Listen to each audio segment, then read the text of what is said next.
Between March 14th and 16th, 1988, 13 men were eliminated across 3 counties in the Mississippi Delta, all adults, all connected to a single marijuana and moonshine distribution network.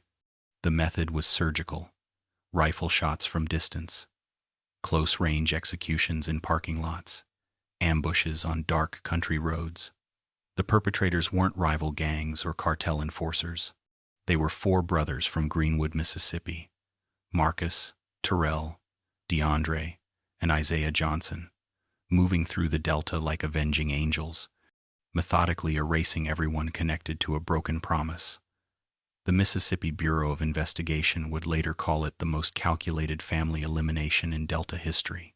But the motive wasn't drugs, wasn't territory, wasn't even revenge for violence.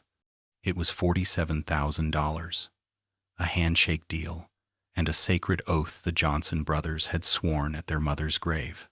If you have the courage to hear this story, leave your like and subscribe to the channel. But I warn you, this narrative contains extreme violence based on real events. Lafleur County, Mississippi, spread across 607 square miles of some of the flattest, most fertile, and most forgotten land in America in 1988. The Mississippi Delta, despite its name, wasn't actually a river delta but an alluvial floodplain stretching 200 miles from Memphis to Vicksburg, 70 miles wide at its broadest point. The land was so flat you could see thunderstorms approaching from 30 miles away.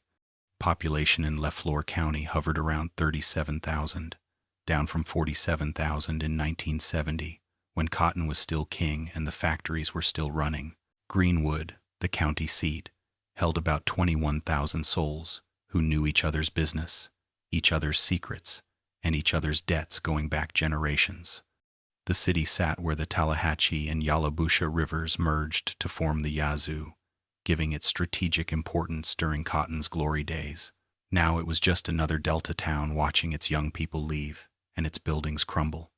March in the Delta meant temperatures climbing from the 40s at night to the mid-60s by afternoon, though the humidity made everything feel 10 degrees warmer. The air smelled like river water, fertile earth being turned for spring planting, and diesel exhaust from tractors working fields that stretched to the horizon. At night, you could hear frogs calling from drainage ditches, the distant rumble of 18-wheelers on Highway 61, and sometimes gunshots from people settling scores the Delta way. Sound traveled strange across flat land. Sometimes you'd hear a conversation from a quarter-mile away, clear as a bell. Other times, you wouldn't hear a truck until it was right behind you. But 1988 was a devastating year for the Mississippi Delta. The agricultural economy that had sustained the region since before the Civil War was in freefall. Cotton prices had collapsed from 73 cents per pound in 1980 to 56 cents in 1988. Mechanization had eliminated tens of thousands of picking jobs. The factories that once processed cotton, made furniture, and assembled clothing had mostly closed, moving to Mexico or Asia, where labor was cheaper. Unemployment in Lafleur County officially stood at 18%. The real number, counting people who'd given up looking, was closer to 35%. For African American residents who made up 63% of the county's population, the situation was even worse. The sharecropping system had ended, but nothing had replaced it except poverty and welfare checks that didn't cover rent and food both.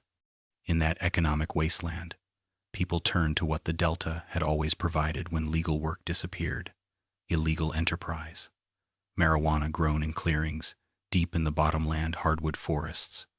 Moonshine distilled in shacks hidden among the cypress swamps. Cocaine and crack moving up from New Orleans through networks that existed in the shadows of legitimate society. This wasn't organized crime in the traditional sense. No mafia bosses, no corporate drug cartels. Just desperate people trying to feed their families using the only skills the Delta had ever valued: knowing how to work hard, keep your mouth shut, and handle your own problems without involving outsiders. The Delta had its own codes, its own justice system that predated federal law and would outlast it. You kept your word or you were nothing. You protected your family above all else. You settled your own debts because the sheriff's department was understaffed, underfunded, and often uninterested in what happened in the black parts of town. You remembered who helped you and who crossed you, because in a place where your reputation was the only currency that mattered, memory was survival. These weren't criminal codes exactly. They were the same rules that had governed Delta society since Reconstruction, adapted for a world where the law protected property owners and corporations while leaving everyone else to fend for themselves. The Mississippi State Police had one regional office in Greenwood covering 3 counties. The FBI office in Jackson, 130 miles south, considered the Delta someone else's problem, unless bodies piled up high enough to make national news. Local sheriff's departments operated with budgets smaller than some suburban police officers' pensions. In Lafleur County, the entire Criminal Investigation Division consisted of 4 detectives handling everything from domestic violence to murder. Response times in rural areas could be 45 minutes or more. By the time law enforcement arrived, the Delta had usually already administered its own justice, swift and final, and completely outside any courtroom. Marcus Dwayne Johnson was 32 years old that March, though he looked closer to 45. 6 feet 3 inches tall, but stooped slightly forward from years of lifting 100-pound feed sacks at the grain elevator where he worked. His build was all wire and lean muscle, the kind that came from physical labor rather than gyms. His face was carved with premature lines, worry etched around his eyes and mouth.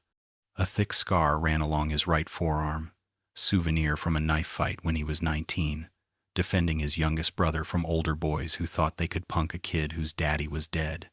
His hands were enormous, knuckles swollen from old breaks that had never quite healed right, calluses thick as leather from years of manual work. Every morning, Marcus woke at 5:15 in the small house on McLaurin Street that had belonged to his parents. He'd make coffee in the same percolator his mother had used, strong and black, and sit at the kitchen table smoking Marlboro Reds while he planned his day.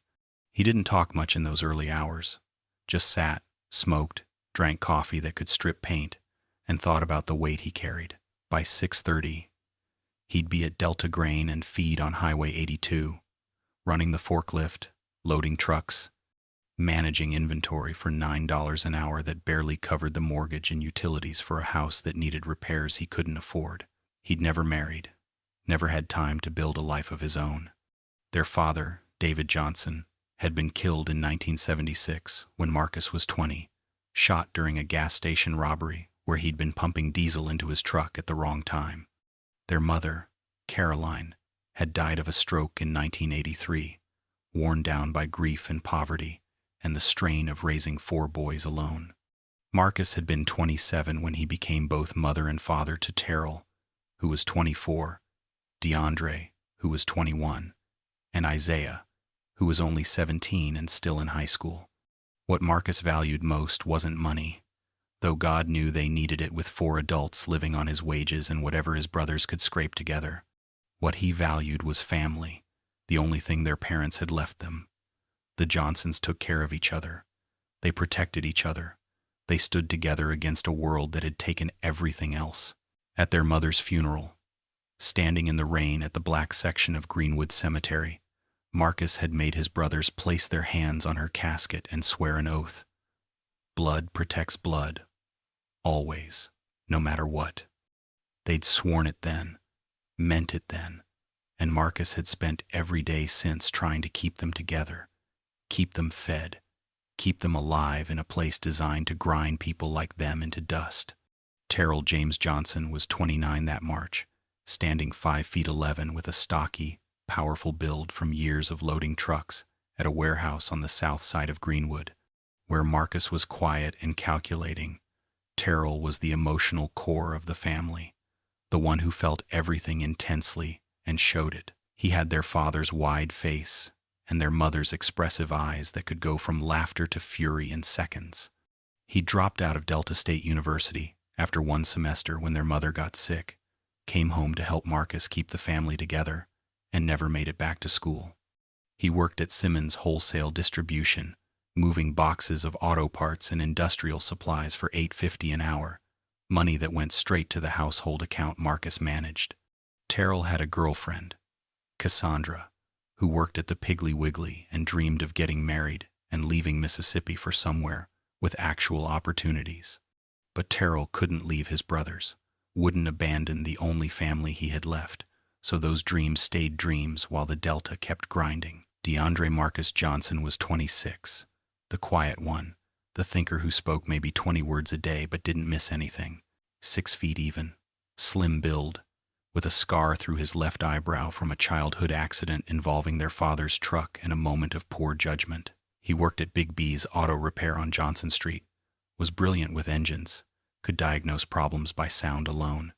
His boss paid him under the table, $7 an hour, and DeAndre saved every penny he could because he had plans, vague but persistent, about maybe opening his own shop someday. He read constantly, mostly technical manuals and books about business, teaching himself what school hadn't provided. He was the strategist, the one who thought 3 moves ahead, who understood that in the Delta you survived by being smarter than people expected you to be. Isaiah Terrell Johnson was 23, the baby, though nobody called him that to his face anymore. 5 feet 10, skinny, despite eating everything in sight, with their mother's smile and their father's stubborn pride. He'd graduated from Amanda Elsie High School in 1983 and had been bouncing between odd jobs ever since. Construction work when it was available, janitorial work at the hospital, anything that paid cash. Isaiah was the dreamer, talked about leaving Mississippi, seeing the world, making something of himself beyond the Delta's crushing limitations. But he was also the most loyal, the one who'd taken the oath at their mother's grave most seriously, who believed with absolute conviction that family was everything because family was all they had that nobody could take away. The 4 brothers weren't particularly close in the day-to-day emotional sense. They didn't sit around sharing feelings or talking about childhood memories, but they understood each other completely, communicated in looks and gestures, operated like a single organism when necessary. They shared a code that required no discussion. You protected your brothers. You kept your word. You never let anyone make your family look weak. And if someone crossed the line, you handled it together because that's what the oath meant. Blood protects blood, always. Raymond Lee Williams was 46 years old that winter, a man who'd turned Delta survival skills into a profitable, if illegal, enterprise. 6 feet even, built thick and solid. With a gray-streaked beard he kept trimmed close and hands that showed decades of farm work before he'd figured out easier ways to make money. He ran a marijuana-growing operation in the bottomland forests east of Greenwood and a moonshine still hidden in a cypress swamp near the Tallahatchie River. Nothing huge, nothing that would attract federal attention, just enough to support his extended family and the network of cousins, nephews, and trusted associates who worked with him. Raymond lived in a double-wide trailer on 15 acres of family land off Money Road, property his grandfather had somehow managed to hold on to through Jim Crow and economic collapse. He had 3 sons, Marcus Raymond, 24, who handled distribution, Terrell Lee, 22, who managed the growing operation, and young Raymond Jr., 19, who was learning the business. His younger brother Calvin, 42, ran security, making sure nobody stole product or talked to law enforcement. His other brother, Eugene, 39, handled the still, having learned the craft from their father who'd learned it from his father going back 5 generations. The Williams crew wasn't criminal by nature or ambition. They were Delta people doing what Delta people had always done when legitimate work disappeared, using the land and their skills to survive. They grew marijuana in clearings accessible only by boat or 4-wheel drive vehicles that could handle swamp roads. They made moonshine using 100-year-old family recipes and copper stills Eugene had assembled himself. They sold to a network of distributors who moved product to Memphis, Jackson, Birmingham, and Little Rock, keeping the operation decentralized enough that no single bust could take down the whole enterprise.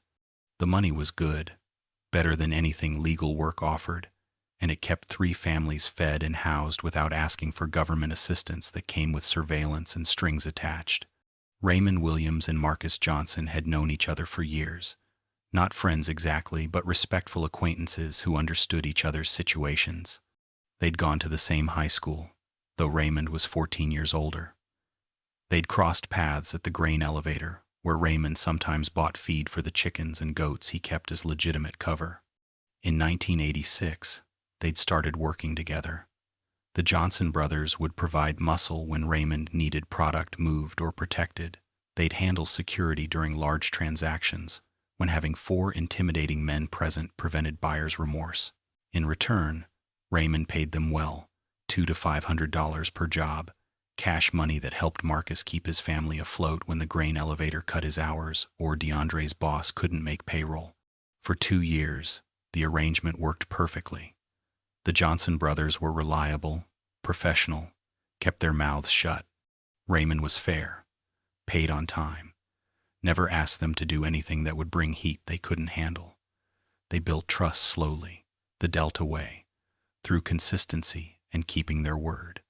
By early 1988, Raymond considered the Johnsons more than hired help. They were partners, people he could depend on, people who understood that in the Delta your word was your bond, and honor mattered more than law, because law had never protected people like them. In January 1988, Raymond Williams came to Marcus Johnson with an opportunity. They met at the grain elevator after closing, standing in the cold warehouse, where their breath made clouds in the air. Raymond had been working on expanding his operation, had connections with distributors in Atlanta who wanted regular shipments of high-quality Delta marijuana and corn whiskey. The potential profit was enormous, triple what he was currently making, but he needed capital to scale up. More growing locations, better equipment, transportation vehicles that wouldn't break down halfway to Georgia. He needed $47,000 to make it happen. Marcus didn't have that kind of money. Nobody he knew had that kind of money, except people who'd leave the Delta broken and bleeding if they weren't paid back. But Raymond wasn't asking for a loan in the traditional sense. He was offering a partnership. If the Johnson brothers could put up the capital, Raymond would handle everything else. Growing, processing, distribution, sales. In 6 months, he guaranteed he'd triple their investment, $141,000. Enough to change everything for the Johnson family. Enough for Marcus to quit the grain elevator, for DeAndre to open his shop, for Terrell to marry Cassandra, for Isaiah to go to college or start a business. Enough to break the cycle of poverty that had crushed their parents and was crushing them. The problem was getting $47,000. Marcus spent 2 weeks calling in every favor, hitting every connection, exploring every option. Their mother's life insurance had been eaten by funeral costs. Their father had left nothing but debt. They had no property to leverage, no credit that any legitimate bank would touch. But Marcus was resourceful and desperate and willing to do things he'd never considered before. He borrowed $8,000 from a loan shark in Greenwood at 20% monthly interest. He convinced DeAndre to cash out the $12,000 he'd saved over 8 years. Terrell borrowed $9,000 from Cassandra's family, promising to pay it back with interest. Isaiah sold their father's truck for $4,000. They pawned everything of value, called in debts from people who owed them favors, and scraped together the rest through a combination of side jobs, small-time dealing, and activities Marcus never discussed with his brothers. On February 14, 1988, Marcus handed Raymond Williams $47,000 in cash, hundreds and twenties wrapped in rubber bands, counted 3 times to make sure every dollar was accounted for. They shook hands in Raymond's living room, his wife and sons as witnesses. Raymond looked Marcus in the eye and said the words that would seal everyone's fate. 6 months, brother. Triple your money. You have my word, and my word is my bond. In the Delta, that meant something. A handshake deal was sacred, more binding than any contract a lawyer could write, because your reputation was the only currency that mattered. If you broke your word, you were nothing. Nobody would do business with you, and you might as well leave Mississippi because the Delta never forgot and never forgave. Marcus believed him because believing was necessary, because $47,000 represented everything the Johnson family had, and because in a world where nothing was certain, a man's word had to mean something. 6 months passed. March became April. April became May. The Delta summer settled in with its brutal humidity and afternoon thunderstorms that turned dirt roads to mud. Marcus called Raymond twice in April, just checking in, making sure everything was on track. Raymond was enthusiastic, confident, said the operation was expanding perfectly. The Atlanta connections were solid. Money was flowing. Marcus relaxed slightly, allowed himself to believe that maybe they'd finally caught a break, that $47,000 would become $141,000, that the Johnson family might actually escape the poverty that had defined them for 3 generations. May turned to June, June to July. Marcus called again in mid-July, said he was starting to think about what they'd do with the money, wanted to know if Raymond had a timeline for payout. Raymond's tone had changed, less enthusiastic, more evasive. Said there'd been complications, some buyers backing out, some product lost to theft. Nothing serious, but it might take another month or 2 to hit the tripling mark. Marcus felt unease settle in his stomach, but told himself business was unpredictable. Sometimes things took longer than planned. Raymond's word was still good, had to be good, because if it wasn't, the Johnson family was destroyed. August arrived with temperatures hitting 100 degrees and humidity that made breathing feel like drowning. Marcus drove to Raymond's property on August 12th, unannounced, needing to see his partner's face when they talked about the money. Raymond wasn't happy about the surprise visit, but invited Marcus inside, offered him sweet tea, sat across from him at the kitchen table. Marcus asked directly, "Where are we on the investment?" Raymond's face changed, hardened, lost the friendly warmth that had defined their partnership. He said the Atlanta deal had fallen through, that the profit margins weren't what he'd expected, that complications had eaten into the returns. Marcus asked how much they'd made. Raymond said maybe $60,000 total, barely covering expenses and his family's cut. Marcus felt the world tilt. 6 months, Raymond had promised, triple the investment. But Raymond was saying there was no tripling, barely any profit. Maybe the original $47,000 back if Marcus was patient and Raymond could liquidate some assets. Marcus asked when he could expect repayment. Raymond's face got harder still, defensive now, angry at being questioned. He said Marcus needed to understand business had risks, that nobody had guaranteed anything, that maybe in another 6 months they could revisit the numbers.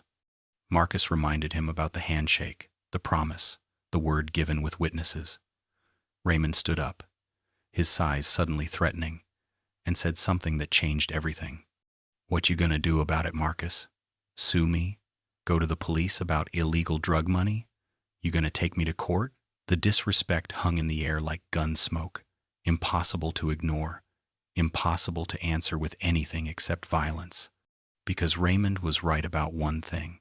There was no legal recourse, no judge who'd enforce a handshake deal over marijuana distribution. The only law that mattered here was Delta law, the code that said a man keeps his word or faces consequences. Raymond had broken his word, had spent the Johnson family's money, their mother's legacy, their father's memory, their only chance at escape, and now stood there asking what they were going to do about it. Marcus left without another word, climbed into his truck with hands shaking from rage and terror in equal measure, and drove home knowing everything had changed. Marcus called his brothers that night, told them to come to the house on McLaurin Street immediately.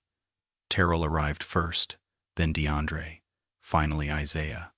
They sat around the kitchen table where their mother had fed them dinner for 18 years, where they'd sworn the oath at her memory, and Marcus told them everything. The money was gone. Raymond had spent it. Maybe on the operation, but probably on the brand new Ford F-250 Marcus had seen in Raymond's driveway. Probably on the 15 acres Raymond had bought adjacent to his property according to county records, DeAndre had checked. $47,000. Everything they had, every sacrifice they'd made, gone. And Raymond Williams standing there, asking what they were going to do about it. Terrell's reaction was immediate and violent, standing up so fast his chair fell backward, talking about going to Raymond's house right now and beating answers out of him.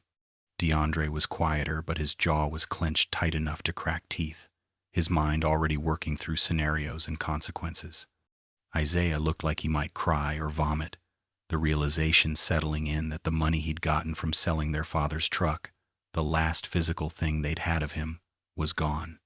Marcus let them process, let the rage and grief and terror wash over them, because they needed to feel it fully before they could move forward. After an hour of anger and disbelief, Marcus asked the only question that mattered. "What are we going to do?" Terrell said, "Go to Raymond, make him pay, beat him until he found the money somehow." DeAndre said they needed to think strategically, that Raymond had family, that this could escalate fast. Isaiah said maybe they could work something out, give Raymond more time, find a compromise. Marcus let them talk themselves out, let them explore options they all knew wouldn't work, and then he said the words that made it real. "Remember the oath. Blood protects blood. Always. Someone stole from us, disrespected us, destroyed our family's only chance. We can go to the police with nothing. We can let it go and be destroyed. Or we can handle this the way the Delta has always handled broken promises." The kitchen went silent. They all understood what Marcus was suggesting, what the oath demanded, what Delta justice looked like when law couldn't reach, and a man's word meant nothing. Terrell spoke first, said he was in, said Raymond had made his choice, and now they'd make theirs. DeAndre was slower, thinking through consequences, but finally nodded because the math was simple. They were ruined either way, might as well have honor. Isaiah was last, youngest, least certain, but the memory of their father's truck, sold for nothing, spent on Raymond Williams' new property, hardened something in him. He nodded. 4 brothers, 1 oath, 1 decision. Raymond Williams would pay his debt, one way or another, and everyone connected to him would understand what happened when you broke your word to the wrong family. DeAndre took charge of planning because his mind worked that way, methodical and thorough. Over the next week, he compiled information with the patience of someone who understood that rushed violence got you caught or killed. He started with Raymond Williams himself, the primary target, the man who'd broken his word. Then Raymond's 3 sons, Marcus Raymond, Terrell Lee, and Raymond Jr., because they'd been present at family meetings, had helped with the operation, had benefited from the Johnson family's investment. Then Raymond's brothers, Calvin and Eugene, because they were partners in the enterprise, had shared in the profits, were equally responsible for the debt. But DeAndre's research revealed a wider network. Raymond's nephew, Calvin's son Jerome, 26 years old, ran security for grow operations. Eugene's 2 sons, Marcus Eugene and David Eugene, 24 and 22 respectively, handled transportation and distribution. Raymond's brother-in-law, Thomas Crawford, 43, owned the property where the primary still was hidden. Thomas's son, Michael Crawford, 21, worked harvest and processing. Raymond's cousin, James Williams, 38, provided equipment and supplies. Another cousin, Robert Williams, 41, handled money laundering through his legitimate construction business. DeAndre wrote 13 names total, every adult male connected to the operation who'd benefited from the Johnson family's $47,000. Marcus looked at the list and felt the weight of what they were contemplating. 13 men, 13 families that would be destroyed, 13 funerals, but the rage and desperation overrode the moral calculation. These men had taken everything from the Johnson family, had left them drowning in debt they'd never escape, had violated the sacred Delta code that made their word meaningless. This wasn't random violence, wasn't killing for pleasure. This was debt collection, Delta style, the only justice available to people the legal system had never protected, and the oath demanded it. Blood protects blood, always, no matter what. They began surveillance on August 20th. DeAndre and Isaiah handled most of it, driving past houses and work sites, noting patterns and schedules.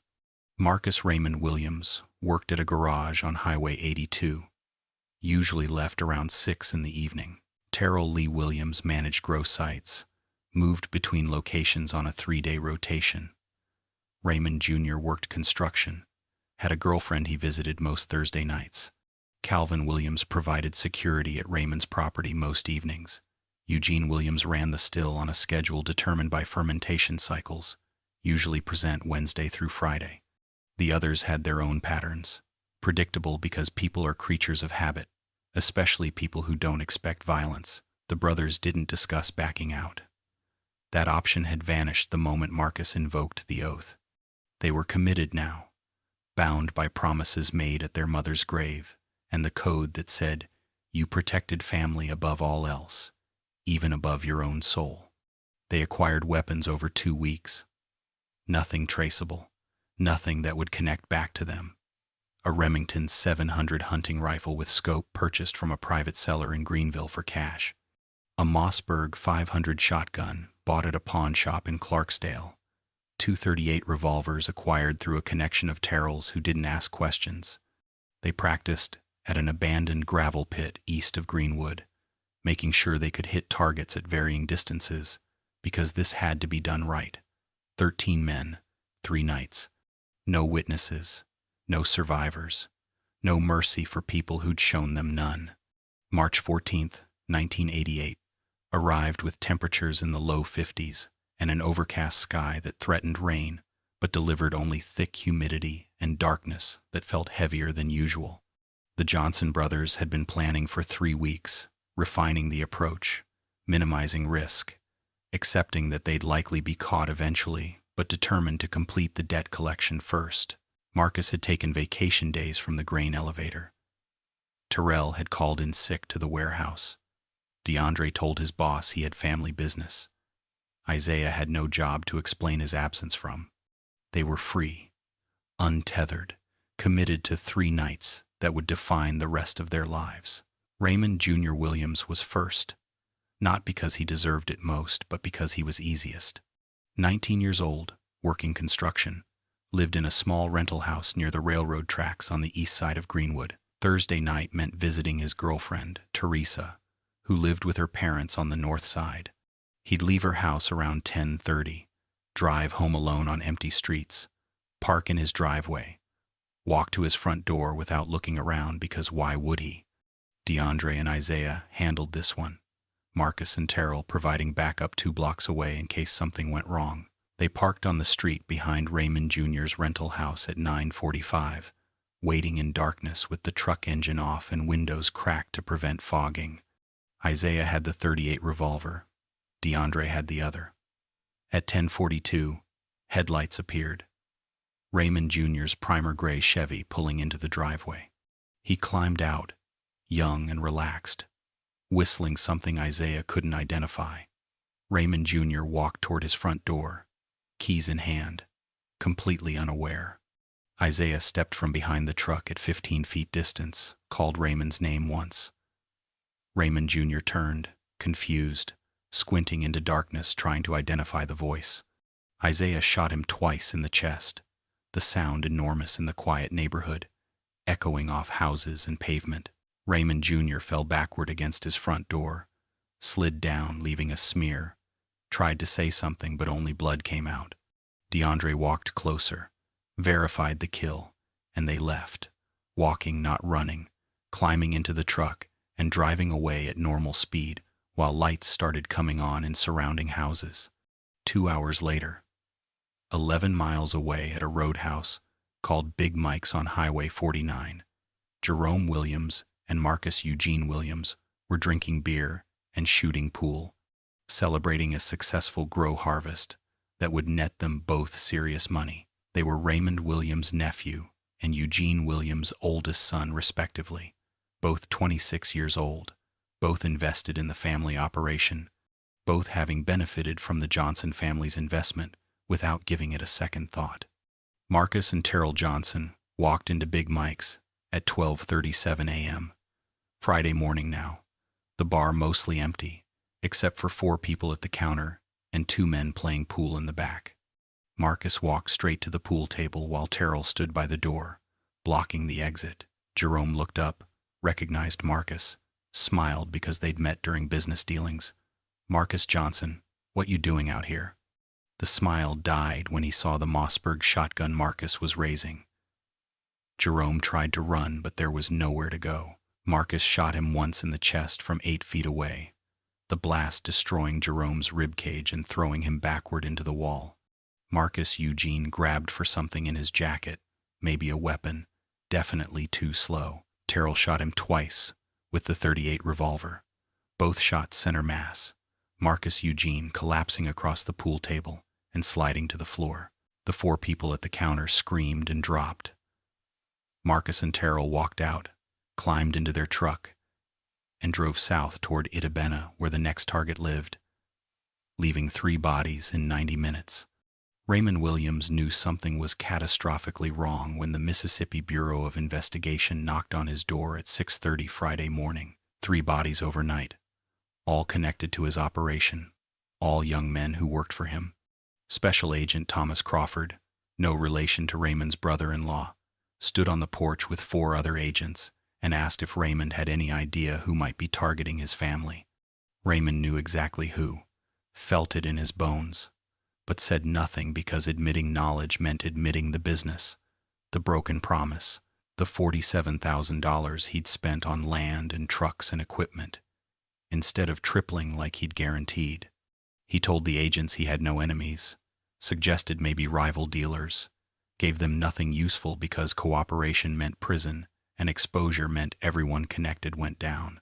By noon Friday, Raymond had gathered everyone he could reach, his surviving sons, Marcus Raymond and Terrell Lee, both terrified and angry, his brother Eugene, whose oldest son was dead, his brother Calvin, whose son Jerome was dead. They met at Raymond's trailer, doors locked, windows covered, guns loaded. Raymond told them about the Johnson brothers, about the broken deal, about Marcus's face when Raymond had asked what he was going to do about it. Eugene wanted to go to the Johnsons' house immediately, eliminate them before they could strike again. Calvin said they should run, scatter, disappear into Memphis or Jackson until this blew over. Raymond's sons argued for finding the Johnsons and negotiating, offering to pay back the money somehow. But Raymond knew Marcus Johnson better than they did, understood the oath, the code, the Delta justice that allowed no negotiation once blood had been spilled. The Johnsons were coming for everyone, and there was no stopping them except killing them first. The problem was finding them. The Johnson brothers had vanished. Their house on McLaurin Street was dark and empty. Marcus wasn't at the grain elevator. Terrell wasn't at the warehouse. DeAndre's boss at the auto shop hadn't seen him. Nobody knew where Isaiah was, but then nobody ever tracked Isaiah's movements. The Johnsons had gone to ground, were hunting from the shadows, and the Williams family was trapped between running and hiding, neither option providing real safety. Raymond called everyone he could reach, told them to be careful, stay home, keep weapons close. But some people didn't answer their phones, were already following their own patterns, already exposed and vulnerable. Thomas Crawford, Raymond's brother-in-law who owned the property where the Maine still operated, lived alone in a farmhouse 7 miles north of Greenwood off Money Road. 53 years old, divorced twice, no children, just him and 40 acres of Delta farmland. He barely worked anymore. The still in his cypress swamp generated more income than cotton or soybeans ever had. He'd gotten Raymond's warning call at 2 in the afternoon, but dismissed it as paranoia. Thomas had never met the Johnson brothers, didn't know their faces, had no direct connection to the broken deal. He figured he was safe, was just the landlord essentially, not involved in operations or profits beyond his rental fee. Marcus and DeAndre Johnson knocked on Thomas Crawford's door at 7:45 Friday evening. Thomas opened it expecting maybe a lost traveler needing directions. He saw 2 black men, one tall and stooped, one slim with a scarred eyebrow, both wearing expressions of cold purpose. Thomas tried to slam the door, but Marcus's boot stopped it, his size and strength overwhelming Thomas's panicked resistance. They walked him backward into his living room, sat him in his recliner, and Marcus asked one question. "You know who we are?" Thomas nodded, understanding flooding his face along with terror. Marcus shot him once in the forehead with the .38 revolver, precise and professional. Then they left through the back door and disappeared into the darkness surrounding 40 acres of empty Delta farmland.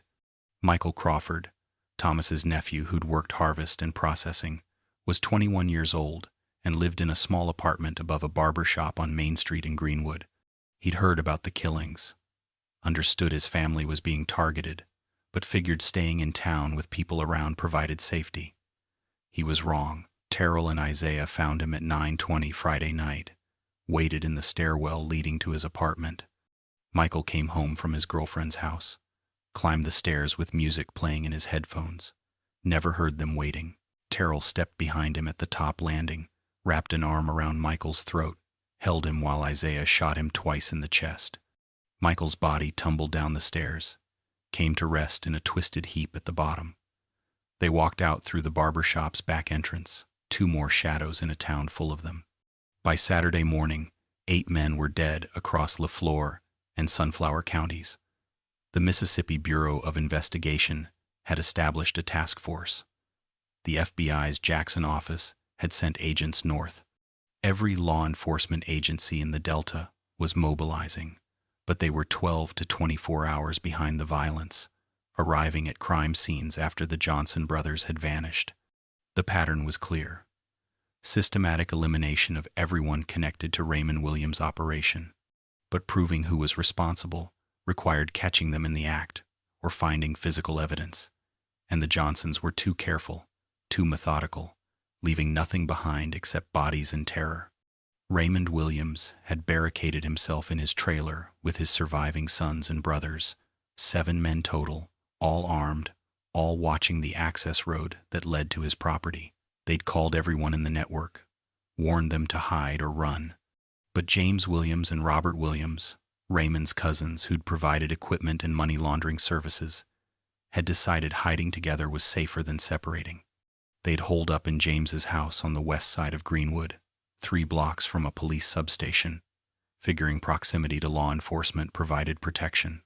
Marcus and Terrell Johnson proved them wrong at 2:15 Saturday morning, using the Remington 700 rifle with scope to shoot through the living room window from 80 yards away. James Williams died instantly from a headshot. Robert Williams took 2 rounds to the chest, died before the ambulance arrived. The sound of gunfire brought police within 4 minutes, but the Johnsons were already gone, melted into the darkness like they'd never existed. David Eugene Williams, Eugene's youngest son, was 22 and had been hiding at his girlfriend's apartment in Itabena since Friday afternoon. He felt safe there, anonymous, nobody connecting him to the address. But DeAndre Johnson was thorough, had tracked David's patterns during surveillance, knew about the girlfriend. DeAndre and Isaiah found the apartment at 4:30 Saturday morning, kicked in the door before David could respond. The girlfriend screamed as Isaiah shot David 3 times, the .38 revolver at point-blank range, leaving no chance of survival. They walked out past the screaming girlfriend who couldn't identify them through her trauma and tears, got in their truck, and drove toward Raymond Williams' property for the final confrontation. The Johnson brothers had eliminated 10 men in less than 48 hours. 3 remained. Raymond Williams and his surviving sons, Marcus Raymond and Terrell Lee, barricaded at Raymond's trailer with 4 other associates who'd come for protection. The Johnsons parked on Money Road a half-mile from Raymond's property at 5:45 Saturday morning, waiting for sunrise, waiting for the light that would let them finish this.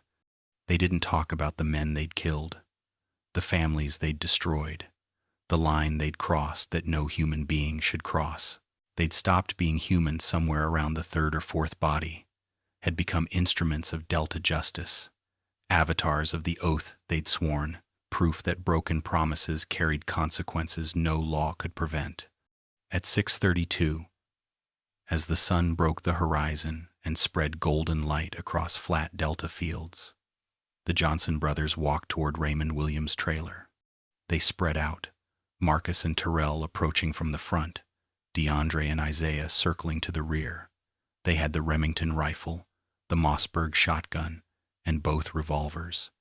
Inside the trailer, 7 terrified men with hunting rifles and shotguns of their own, watching the road, waiting for death they knew was coming. Someone inside saw movement, opened fire, and the Delta morning exploded with gunshots that echoed for miles across empty fields.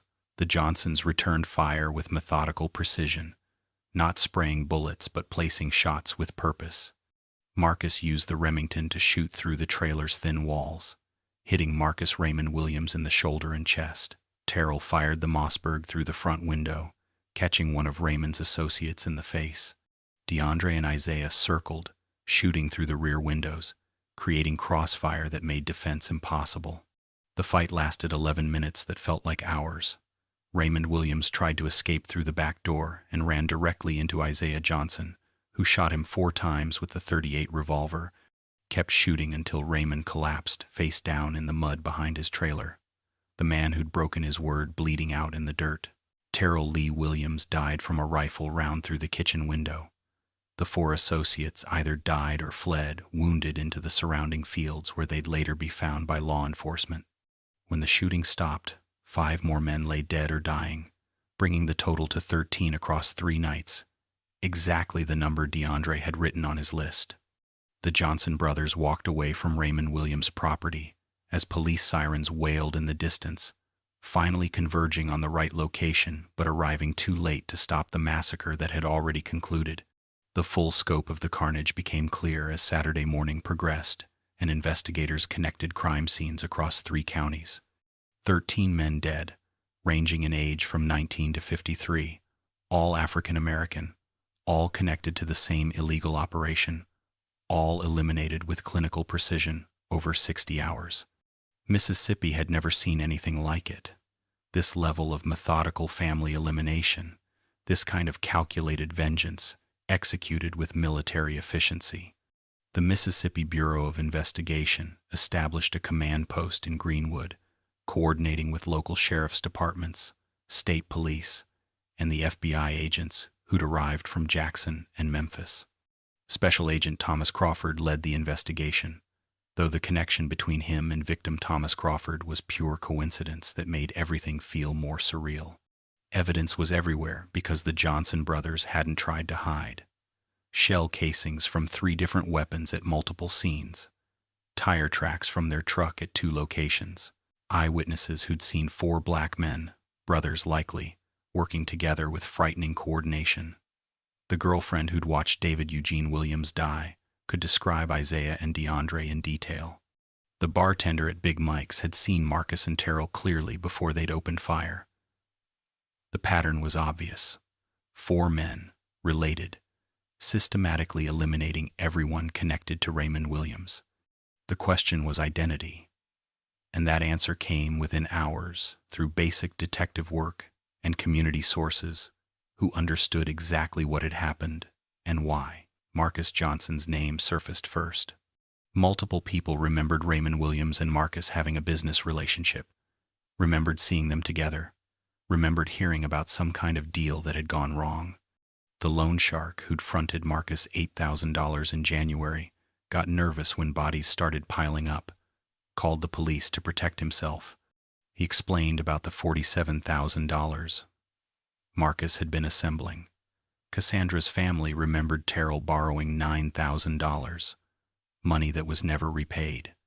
DeAndre's boss at the auto shop mentioned that DeAndre had sold personal tools for cash in February, seemed desperate. The pieces came together rapidly once investigators understood the motive. $47,000, a broken promise, a handshake deal gone catastrophically wrong. By Saturday afternoon, arrest warrants had been issued for Marcus Dwayne Johnson, Terrell James Johnson, DeAndre Marcus Johnson, and Isaiah Terrell Johnson, charged with 13 counts of first-degree murder. Their photographs from DMV records were distributed to every law enforcement agency in Mississippi and neighboring states. Roadblocks went up on major highways. The house on McLaurin Street was surrounded by tactical teams who found it empty, abandoned, the Johnson brothers long gone. The manhunt expanded across the Delta, helicopters searching from above, officers going door to door, the largest law enforcement operation Pike County had ever seen. But the Johnson brothers had vanished, and the Delta had always been good at hiding people who didn't want to be found, swallowing them into its endless flat fields and winding back roads where outsiders got lost and locals knew every hiding place. The community reaction was complex and conflicted, revealing the Delta's moral ambiguity about violence and justice. Many people, especially in the black community, understood what had happened and why, saw the Johnson brothers as victims of a broken system who'd sought the only justice available to them. Raymond Williams had stolen from them, violated the sacred code that governed Delta business, and paid the price Delta tradition demanded. But 13 deaths was excessive even by street justice standards, had crossed lines that couldn't be uncrossed, had destroyed not just guilty men but the fabric of families on both sides. Churches held emergency prayer services. Community leaders called for calm. Parents kept children home from school Monday, afraid the violence might spread or that police presence might spark confrontations. The Delta held its breath, waiting to see if the Johnson brothers would be caught or if they'd become legends, ghosts, cautionary tales about what happened when desperate men were pushed beyond endurance. The Johnson brothers turned themselves in on Monday, March 21st, 1988, exactly 5 days after Raymond Williams bled out behind his trailer. They walked into the Lafleur County Sheriff's Department at 9:15 in the morning, all four together, unarmed, wearing clean clothes like they were attending church. Marcus spoke to the desk sergeant, said they were the Johnson brothers, said they understood warrants had been issued, said they were surrendering voluntarily. The sergeant, a white man named William Henderson, who'd been expecting a violent confrontation or a long manhunt, stared at them in disbelief before calling for backup and initiating procedures for the highest-profile arrest in county history. Special Agent Thomas Crawford conducted the initial interrogation, sitting across from Marcus Johnson in a small interview room while Terrell, DeAndre, and Isaiah waited in separate cells. Crawford read Marcus his Miranda rights, asked if he wanted a lawyer. Marcus said no, said he wanted to make a statement, wanted it on record exactly what had happened and why. Crawford activated the recording equipment, noted the date and time, and asked Marcus to explain the events of March 14th through 16th. What followed was a 47-minute confession that detailed everything. The $47,000 investment, Raymond Williams' promise to triple it, the broken deal, the disrespect, the oath sworn at their mother's grave, and the systematic elimination of 13 men who'd benefited from stolen money. Marcus's voice throughout the confession was calm, almost detached, explaining the murders the way someone might explain crop rotation or engine repair. He provided specific details: who shot whom, when, where, with which weapon. He accepted full responsibility as the eldest brother, said the others had followed his lead because that's what the oath demanded. He showed no remorse for the deaths themselves but acknowledged the moral weight, said he understood they'd crossed boundaries that couldn't be uncrossed. When Crawford asked if he regretted the violence, Marcus was silent for nearly a minute before responding. A promise is a promise. They broke theirs. We kept ours. That's all there is. The statement would become infamous, quoted in newspapers across the country, used by prosecutors to demonstrate premeditation, and by defense attorneys to illustrate the cultural codes that drove the violence. Terrell, DeAndre, and Isaiah each gave similar confessions, though briefer and less detailed. Terrell was emotional, talking about family loyalty and the impossibility of letting disrespect stand. DeAndre was clinical, explained the planning and surveillance with the precision that had characterized the executions.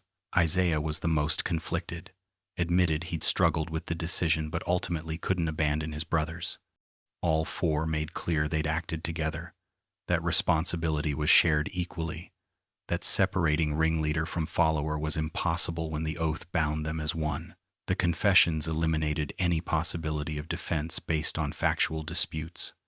The question wouldn't be whether the Johnson brothers had killed 13 men, but whether any context, any code, any oath could justify or even explain such violence. The arrests made national news. CNN, ABC, NBC sent crews to Greenwood, Mississippi, a town most Americans had never heard of, to cover a massacre that seemed to reveal something disturbing about rural poverty, about codes of honor that existed outside legal frameworks, about what happened when systems failed people so completely they created their own justice. The New York Times ran a front-page story titled, "Delta Justice, 4 Brothers and 13 Deaths." Time magazine featured the case in a special report on rural violence in Reagan's America. Journalists descended on Greenwood like locusts, interviewing anyone who'd talk, filming the house on McLaurin Street, the grain elevator where Marcus had worked, Raymond Williams' bullet-riddled trailer. The story had everything media loved: family loyalty, broken promises, extreme violence, moral ambiguity, and a setting that confirmed urban viewers' worst assumptions about rural poverty and Southern dysfunction. The trial began on September 12, 1988, in the Lafleur County Courthouse, a 3-story brick building on the square in downtown Greenwood that had witnessed Delta justice for over a century. The prosecution was handled by District Attorney Robert Jameson, a white man from Jackson who'd been appointed specifically for this case because local prosecutors feared community backlash. The defense consisted of 4 court-appointed attorneys, none particularly experienced in capital murder cases, all understanding their clients, had confessed to everything, and the best they could hope for was life imprisonment instead of execution. The courtroom was packed daily, overflow crowds standing outside, media presence so intense that Judge Harold Mitchell had to impose strict rules about cameras and recording devices. The prosecution's case was devastatingly simple. 4 men had systematically murdered 13 people over 3 days, with premeditation, planning, and methodical execution. The confessions were detailed and voluntary. Physical evidence corroborated every claim. Witnesses placed the defendants at multiple crime scenes. The motive, $47,000 and a broken business arrangement, didn't justify serial murder under any legal framework. Jameson presented the case chronologically, walking the jury through each killing, showing crime scene photographs that made several jurors visibly ill, playing portions of the confession tapes where Marcus Johnson's calm voice described shooting Raymond Jr. Williams, Jerome Williams, Thomas Crawford, and 10 others with clinical precision. The prosecution called surviving family members who testified about the devastation, about children left fatherless, about wives who'd become widows, about mothers who'd buried sons. By the end of the prosecution's case, conviction seemed inevitable, and moral complexity seemed irrelevant compared to 13 corpses and 4 confessed killers. The defense strategy was never about acquittal, but about context, about making the jury understand the world that had produced this violence, even if understanding couldn't excuse it. The attorneys called witnesses who testified about Delta poverty, about unemployment rates approaching 40%, about the collapse of legitimate economy and the rise of illegal enterprise as survival mechanism. They called sociologists, who explained honor cultures in isolated rural communities, how reputation and word-keeping became currency when nothing else had value. They presented evidence of the $47,000 investment, showed how the Johnson brothers had borrowed from loan sharks and family members, had pawned everything they owned, had bet their entire future on Raymond Williams' promise. They detailed Raymond's betrayal, his purchase of property and vehicles with money he'd promised to triple, his dismissive response when confronted. The defense argued that while the killings were illegal and excessive, they emerged from a moral framework where broken promises demanded consequences and legal recourse didn't exist for people operating outside the law. Marcus Johnson took the stand on September 26th, against his attorney's advice, because he wanted the jury to hear directly from him about the oath and the code. He spent 2 hours explaining his family's history, his parents' deaths, his role as surrogate father to 3 younger brothers, the promise they'd made at their mother's grave. He described the desperation of trying to survive in the Delta with no education, no opportunities, no future except grinding poverty. He explained the partnership with Raymond Williams, the careful assembly of $47,000, the handshake deal witnessed by Raymond's family. He talked about Raymond's betrayal with a voice that never rose but conveyed absolute conviction. A man's word is his bond. That's all we have in the Delta. Raymond Williams broke his word, stole our money, mocked us when we asked for what we were owed. The law couldn't help us. We had to help ourselves. When the prosecutor asked if he regretted killing 13 men, Marcus was silent for a long moment before answering. I regret that Raymond Williams made it necessary. But once he broke his word, once he chose dishonor, the rest was inevitable. The oath demanded it. Family demanded it. The Delta demanded it. The jury deliberated for 11 hours across 2 days. The verdict was guilty on all counts for all 4 defendants, 13 counts of first-degree murder each, 52 total convictions. Sentencing came 3 weeks later.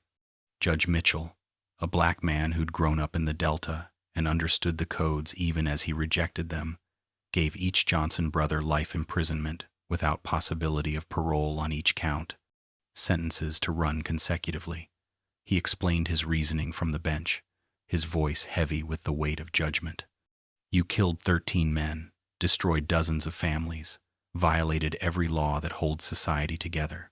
You claim honor and codes, but honor doesn't justify murder, and codes don't replace law.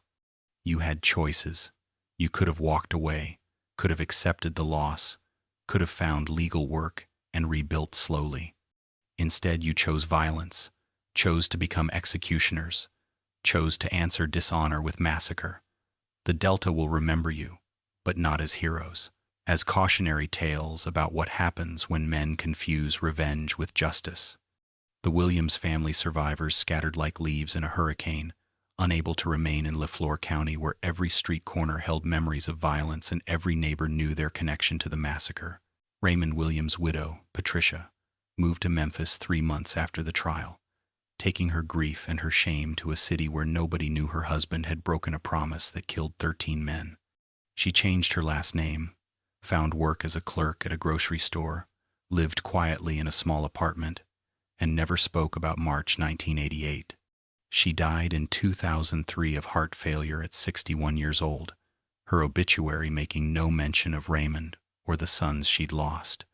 The grandchildren she'd raised after their fathers died grew up knowing only that violence had destroyed their family, not the complex moral calculations that had driven it. Eugene Williams' widow, Martha, stayed in Mississippi but moved to Jackson, as far from the Delta as she could get while remaining in state. She'd lost both sons, Marcus Eugene and David Eugene, in the massacre, watched her husband Eugene drink himself to death by 1992, unable to process the grief and guilt. Martha worked as a nursing assistant at University Medical Center for 23 years, raised her granddaughter alone, and carried a bitterness about the Johnson brothers that never diminished. In a 2015 interview for a documentary about the case, she said, "They took my boys over money. Not principle, not honor, just money.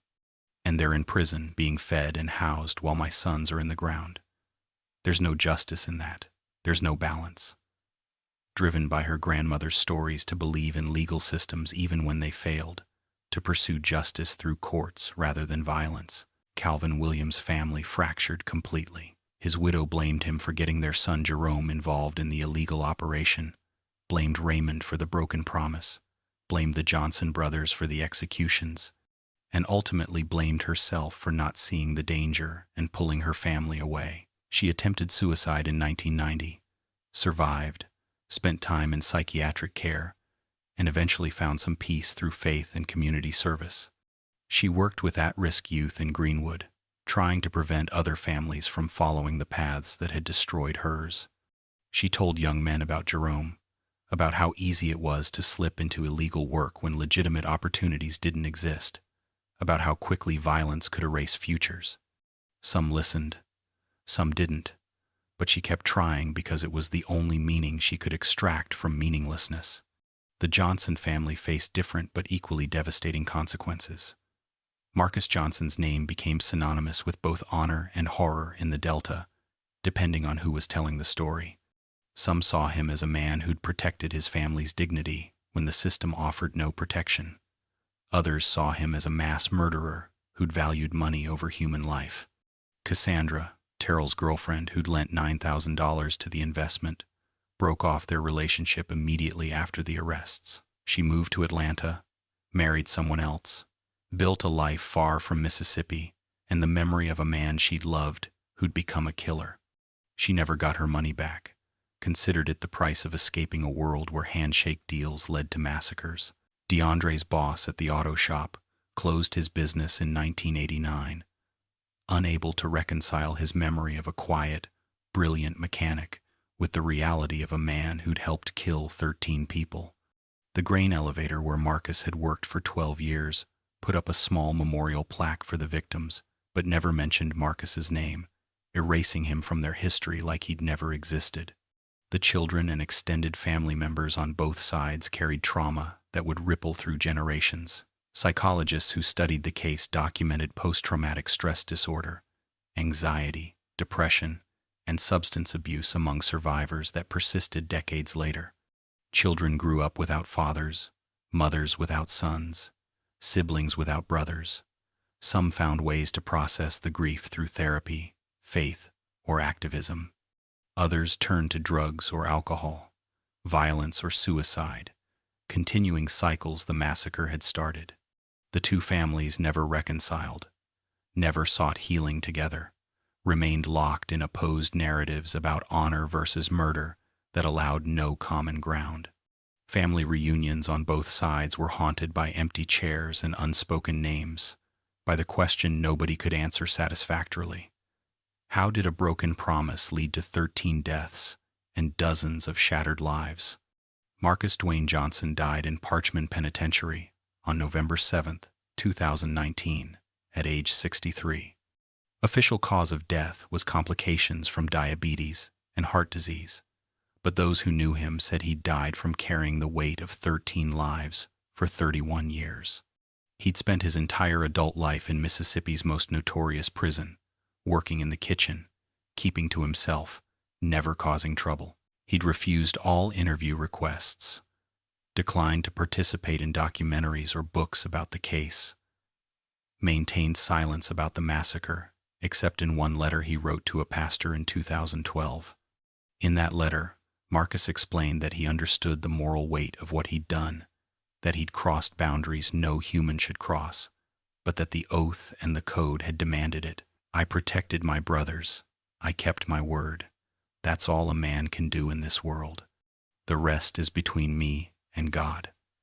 He was buried in an unmarked grave in the prison cemetery. No family present.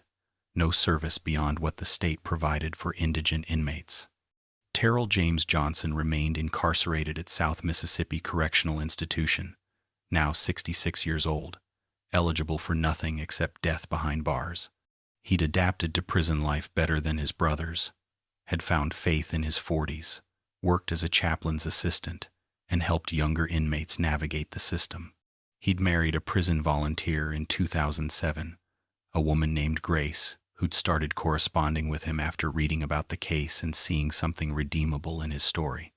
They communicated through letters and brief visits, a strange marriage conducted through glass and monitored phone calls, but it gave Terrell something to live for beyond guilt and regret. In a 2023 interview, his only public statement, Terrell said, "I'd take it back if I could, all of it, but I can't, so I try to do what good I can from in here. Try to show young brothers that honor without wisdom leads to destruction. The oath we swore destroyed us as completely as it destroyed the Williams family. That's the truth nobody wants to hear." DeAndre Marcus Johnson, now 63, remained at Parchman in a different unit than where Marcus had died. He'd become the prison's best mechanic, working in the vehicle maintenance shop, keeping the buses and trucks running with the same brilliance he'd shown at Big B's auto repair 40 years earlier. He'd educated himself through correspondence courses, earned an associate degree in business, and spent his free time writing a memoir about the case that no publisher would touch because it attempted to justify the unjustifiable. DeAndre maintained that the massacre had been necessary Delta justice, that Raymond Williams' betrayal had left no other option, that 13 deaths were tragic but inevitable once the code had been violated. His unrepentant stance made him unpopular even among inmates who respected the Johnson brothers' loyalty. He had no contact with surviving Williams' family members and no interest in reconciliation. The past was past, he said, and prison was the price he'd always known he'd pay. Isaiah Terrell Johnson, the youngest brother, had died by suicide in his cell at Parchman on March 16, 2007, exactly 19 years after the massacre ended. He'd hanged himself using bed sheets, left no note, offered no explanation beyond the date he'd chosen. Those who'd known him in prison said Isaiah had never adjusted, had carried guilt the others didn't seem to feel, had been haunted by the faces of the men he'd killed. He'd particularly struggled with Raymond Jr. Williams, 19 years old, the first victim, someone Isaiah's age who died for his father's sins. Isaiah had tried therapy, medication, faith, but nothing eased the weight. On the anniversary of the killings, he'd chosen to stop carrying it. He was 42 years old, had spent 19 years in prison, and left behind no family except the brothers who'd led him into darkness and couldn't pull him back to light. The physical locations of the massacre had been transformed by time and deliberate forgetting. Raymond Williams' trailer had been demolished in 1992. The property sold to a development company that built a small subdivision called Delta Meadows. 8 houses with neat lawns where families lived who'd never heard the name Williams or Johnson. Thomas Crawford's farmhouse north of Greenwood had burned down in 2001, cause undetermined. The 40 acres sold to a corporate farming operation that planted soybeans and cotton using GPS-guided equipment and seasonal workers who knew nothing of the violence the land remembered.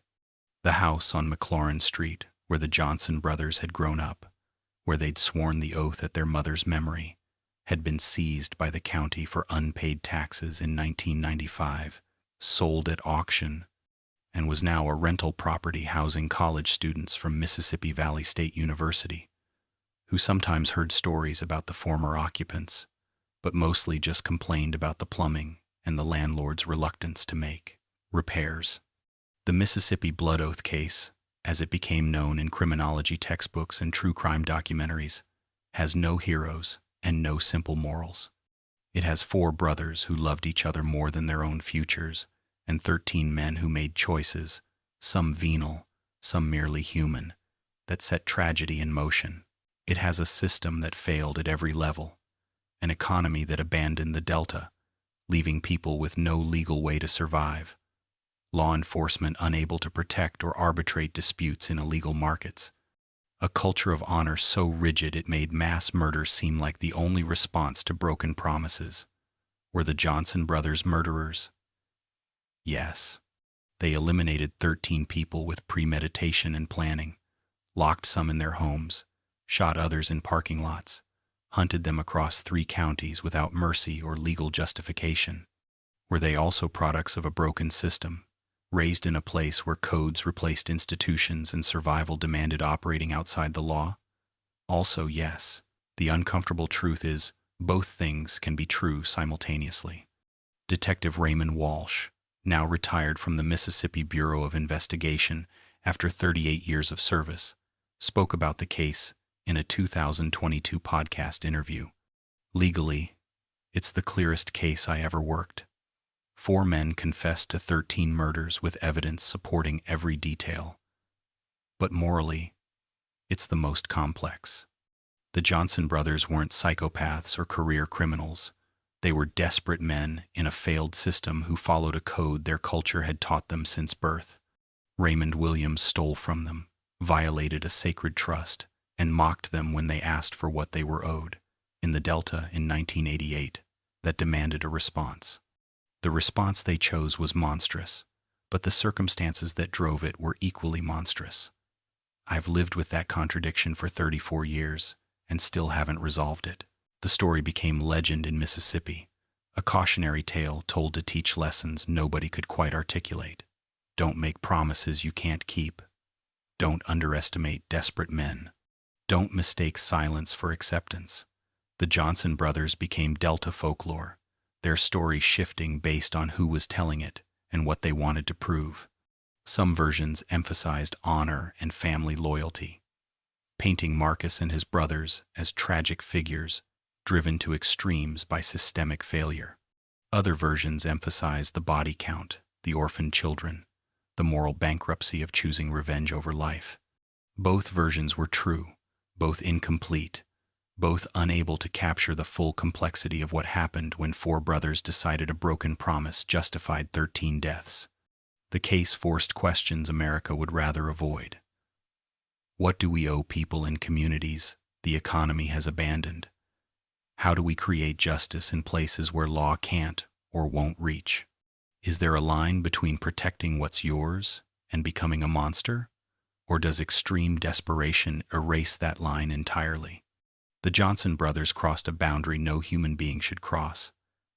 But that boundary existed in a world where a handshake deal over illegal enterprise was more binding than any contract a lawyer could write, where your word was your only currency, and breaking it invited consequences no court would adjudicate. There's no easy answer, no clear moral, no satisfying conclusion where good triumphs and evil is punished. Just a simple and terrible truth. Violence breeds more violence.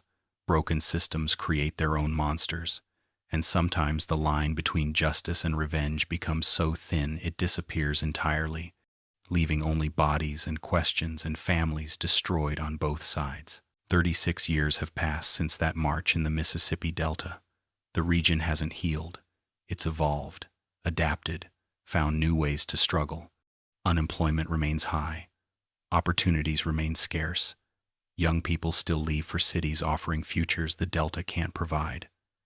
Every year, families face impossible choices when systems fail them. Every year, some turn to violence. The specific circumstances change, the weapons, the motives, the justifications, but the underlying truth remains. Push people far enough, take away everything that gives their lives meaning, offer them no legal recourse or protection, and some will push back in ways that shock us precisely because they mirror our own capacity for darkness when cornered. The building where Jerome Williams and Marcus Eugene Williams died, Big Mike's Roadhouse on Highway 49, closed in 1994 and was demolished in 2008. Today, it's an empty lot surrounded by chain-link fence, kudzu growing over cracked asphalt. There's no memorial, no plaque, no historical marker explaining that this was where two young men died for their association with a broken promise. Greenwood just moved on the way Delta towns do, covering scars with layers of normalcy until they almost disappear. Almost. But if you drive through Lafleur County on a March night when the temperature drops to the low 50s and fog rolls across flat fields, you might feel something in the air. Not ghosts, nothing so simple. Just the weight of choices made, of codes followed to their terrible conclusions, of violence done in the name of honor that dishonored everyone it touched. Revenge doesn't bring back what was stolen. It doesn't heal wounds or restore lost money or make anything right. It only creates new wounds, new loss, new families destroyed.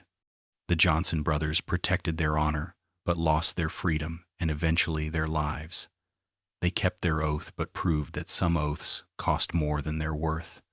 Marcus died in prison, Isaiah by his own hand. Terrell and DeAndre still caged, all four having traded everything for the satisfaction of proving that in the Delta, your word still mattered even if nothing else did. Was it worth it? That's the question each of us must answer for ourselves, Because this story isn't just about Mississippi in 1988. It's about what we become when we're pushed beyond endurance, about where we draw the line between protecting what's ours and destroying what's theirs, about whether honor matters more than life, and whether codes can ever justify the bodies they produce. If this story made you think about honor, desperation, and the price we pay when systems fail and codes demand blood, leave your like and share this video. Subscribe to this channel for more true stories that challenge what we think we know about right and wrong, about justice and vengeance, about how far ordinary people will go when pushed to extraordinary edges. Comment below. What would you have done in Marcus Johnson's position? Where do you draw the line between protecting your family and becoming what you fear most? Because these stories aren't just history. They're happening right now somewhere in forgotten places where the system has failed and desperation takes hold and ordinary people make choices they can never take back. Until next time, remember the monsters we fear aren't always born that way. Sometimes